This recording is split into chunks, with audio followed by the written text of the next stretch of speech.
ನಂಜನಗೂಡು ತಾಲೂಕಿನ ಓಂಕಾರ ಅರಣ್ಯ ಪ್ರದೇಶ ವ್ಯಾಪ್ತಿಯ ಶನಿ ಮಹಾತ್ಮ ದೇವಸ್ಥಾನದಿಂದ ಬೋಳೇಗೌಡನಕಟ್ಟೆ ವ್ಯಾಪ್ತಿಯವರೆಗೆ ಸುಮಾರು 4 ಕಿಲೋಮೀಟರ್ ವ್ಯಾಪ್ತಿಯಲ್ಲಿ ರೈಲ್ವೆ ಬ್ಯಾರಿಕೇಡ್ ಅಳವಡಿಸಲು ಭೂಮಿ ಪೂಜೆ ನೆರವೇರಿಸಿ ಮಾತನಾಡಿದ ಶಾಸಕ ದರ್ಶನ್ ಧ್ರುವನಾರಾಯಣ್, ಓಂಕಾರ ಅರಣ್ಯ ವಲಯ ಪ್ರದೇಶ ಗುಂಡ್ಲುಪೇಟೆ ವಲಯಕ್ಕೆ ಹೆಚ್ಚಿನ ಪ್ರಮಾಣದಲ್ಲಿದ್ದು ಕೇವಲ 8 ಕಿಲೋಮೀಟರ್ ಅರಣ್ಯ ಮಾತ್ರ ನಂಜನಗೂಡು ವ್ಯಾಪ್ತಿಗೆ ಬರುತ್ತಿದ್ದು ಈಗಾಗಲೇ 8 ಕಿಲೋಮೀಟರ್ ವ್ಯಾಪ್ತಿಗೂ ಅನುದಾನ ಬಿಡುಗಡೆಯಾಗಿದ್ದು ಮೊದಲ ಹಂತದಲ್ಲಿ 4 ಕಿಲೋಮೀಟರ್ಗೆ ಕಾಮಗಾರಿ ನಡೆಸಲಾಗುತ್ತದೆ ಎಂದರು.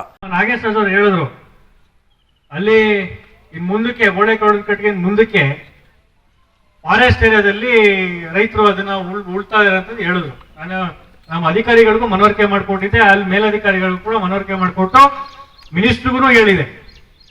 ಸರ್, ಇದು ಯಾವತ್ತಿದ್ರು ಕೂಡ ರೈತರ ಭೂಮಿನೇ, ರೈತರು ಉಳ್ತವ್ರೆ, ಅವ್ರನ್ನಂತೂ ನಾವು ಎಪ್ಸಕ್ ಆಗೋದಿಲ್ಲ, ರೈತರು ಹೊಟ್ಟೆ ಮೇಲಂತೂ ನಾವು ಹೊಡೆಯಕ್ ಆಗೋದಿಲ್ಲ. ಅವ್ರಿಗೆ ಯಾವತ್ತಾರ ಒಂದಿನ ನಾವು ಅನುಕೂಲ ಮಾಡ್ಕೊಡ್ಲೇಬೇಕು. ಅದರಿಂದ ಈಗ ಹೆಂಗಿದ್ರು ನೀವು ಸೋಲಾರ್ ಟ್ರೆಂಚನ್ನು ಮಾಡ್ಬಿಟ್ಟಿದ್ದೀರಾ, ಅದೇ ಲೈನಲ್ಲಿ ನೀವು ರೈಲ್ವೆ ಬ್ಯಾರಿಕೇಡ್ ಕೂಡ ಮಾಡ್ಕೊಟ್ರೆ ಅವ್ರಿಗೆ ಅನುಕೂಲ ಆಗುತ್ತೆ ಅನ್ನೋದನ್ನ ಅವ್ರಿಗೆ ಮನವರಿಕೆ ಮಾಡ್ಕೊಟ್ಟಿದ್ದೀನಿ. ಪ್ರಭಾಕರ್ ಅವರು ಕೂಡ ಸಭೆಯಲ್ಲಿ ಇದ್ರು, ಅವ್ರಿಗೂ ಕೇಳಿದ್ದೀನಿ, ನಾನು ಮಿನಿಸ್ಟರ್ನು ಒಪ್ಕೊಂಡಿದ್ದಾರೆ. ಆಯ್ತು, ಅಲಾಂಗ್ ದ ಲೈನ್ಸ್ ಮಾಡೋಣ ಅಂತ ಅವರು ಕೂಡ ಒಪ್ಕೊಂಡಿದ್ದಾರೆ. ಮಾನವ ಮತ್ತು ಕಾಡು ಪ್ರಾಣಿಗಳ ಸಂಘರ್ಷವನ್ನ ತಪ್ಪಿಸುವ ಉದ್ದೇಶದಿಂದ ಕ್ರಮ ಕೈಗೊಳ್ಳಲಾಗಿದೆ. ನಾನು ಶಾಸಕನಾದ ಮೊದಲ ಬಾರಿಗೆ ಕಾಡಂಚಿನ ಪ್ರದೇಶಕ್ಕೆ ರಾತ್ರಿ ವೇಳೆ ರೈತರು ಪ್ರಾಣಿಗಳ ಹಾವಳಿಯನ್ನ ತಡೆಯಲು ಅಟ್ಟಣಿ ಮೇಲೆ ಮಲಗಿ ಕಾವಲು ಕಾಯುವುದನ್ನು ನಾನು ಕಣ್ಣಾರೆ ನೋಡಿದ್ದೇನೆ.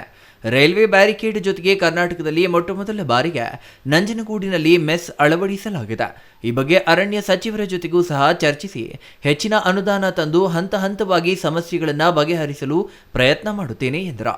ಒಂದೇ ದಿನ ಕೊತ್ತನಹಳ್ಳಿ, ಹೊಸವೀದು, ಹಾಡ್ಯ, ಹೆಡಿಯಾಲ, ವೆಂಕಟಾಚಲಪುರ, ಕಂದೆಗಾಲ ಗ್ರಾಮಗಳಲ್ಲಿ 7,61,00,000 ವೆಚ್ಚದಲ್ಲಿ ಭೂಮಿ ಪೂಜೆ ನೆರವೇರಿಸಲಾಗಿದೆ ಎಂದರು. Kumar, CTV news, ನಂಜನಗೂಡ.